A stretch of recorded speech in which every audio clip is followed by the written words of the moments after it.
Sobat Barbar. Perang 12 hari antara Iran dan Israel berakhir dengan gencatan senjata yang dimediasi oleh Presiden Amerika Serikat Donald Trump. Salah satu konflik paling intens di Timur Tengah dalam beberapa dekade terakhir ini telah menguncang kawasan yang sudah tidak stabil lagi akibat kekerasan selama hampir 2 tahun.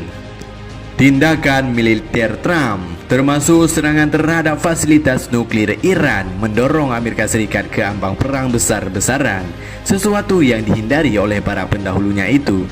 Tetapi Trump juga membuka jalan bagi gencatan senjata ini yang dipertahankan dapat menandai babak baru dalam keamanan dan dinamika kekuatan Timur Tengah, dan dipastikan negara-negara yang mendukung Iran akan ikut membantu jika Amerika Serikat terus melawan, sehingga ekonomi dunia tidak stabil dan bisa dipastikan terjadinya perang dunia 3, bos.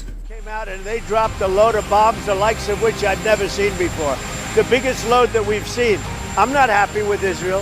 You know, when I say, okay, now you have 12... Nah loh, meskipun pengumuman gencatan senjata, ketegangan tetap tinggal, bos, antara Israel dan Iran.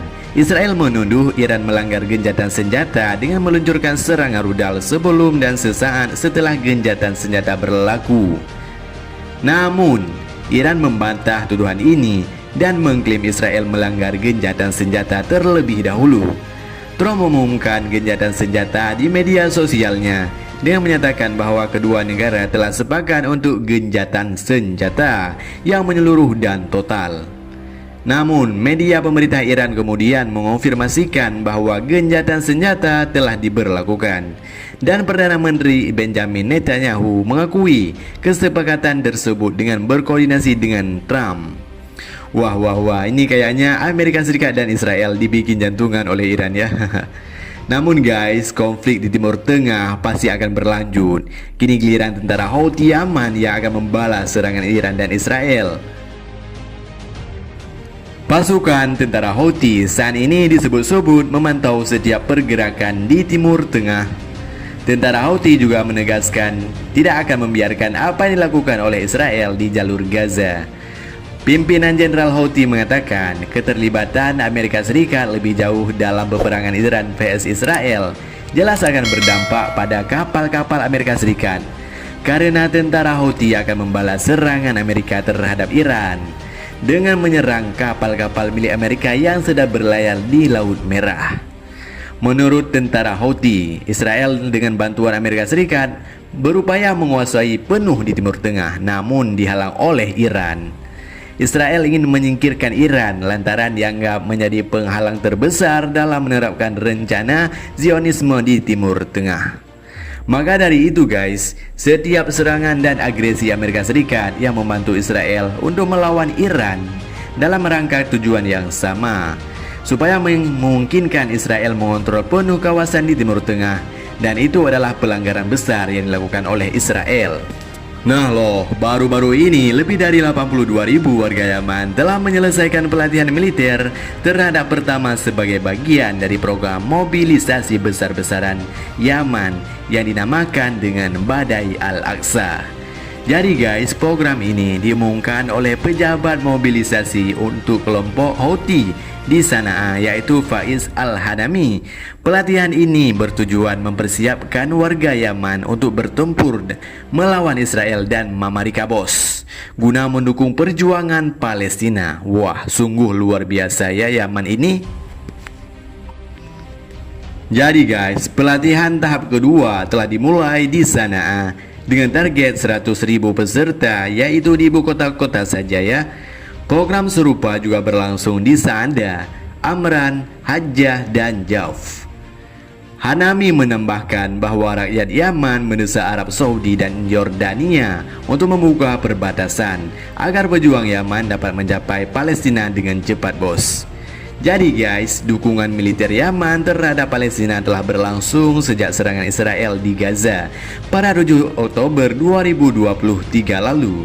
Dan tentara Houthi Yaman telah melancarkan berbagai operasi militernya, termasuk menyerang target Israel dan kapal-kapal terkait kepentingan Amerika Serikat yang menyeberang melewati Laut Merah Yaman. serangan Israel di Gaza yang telah berlangsung lebih dari 18 lalu telah menewaskan sedikitnya 55.000 orang, mayoritas wanita dan anak-anak ya, dan melukai lebih dari 131,559 lainnya. Wah, sungguh sangat tidak manusiawi ya Israel ini atas apa yang telah dilakukan Zionis Israel kepada warga Palestina, dan ini harus terbayarkan ya. Jadi guys, mobilisasi militer Yaman ini terjadi beberapa hari setelah Yaman menyatakan kesiapan untuk berperang bersama Iran melawan Israel dan Mamarikacuk. Menyusul serangan Israel dengan tanpa alasan yang jelas terhadap Iran pada 13 Juni lalu yang menewaskan sekitar dan beberapa jumlah orang ya, termasuk komandan militer, ilmuwan nuklir Iran, dan warga sipil yang tidak bersalah pun ikut jadi korban ya. Serangan Amerika Serikat terhadap fasilitas nuklir Iran di Fordow, Natanz, dan Asafahan pada 22 Juni kemarin sangat dikutuk keras oleh banyak pihak sebagai pelanggar hukum internasional, dan NPT semakin memperkeruh situasi politik dunia global hingga saat ini ya.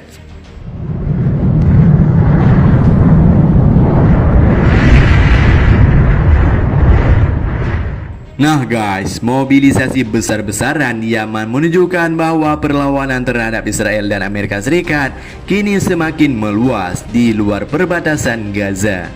Bahkan Rusia dan China sangat mendukung serangan balasan yang dilakukan Iran kepada Israel dan Mamarika bos, karena mereka mencaplok wilayah orang dengan tanpa alasan bos, yang tidak mempunyai akal sehat ya. Dikiranya ini dunia milik mereka berdua ya. Walah, Iran dilawan bos. Nah guys, itulah berita hari ini ya. Sampai ketemu di berita selanjutnya. Salam sobat, salam baku hantam.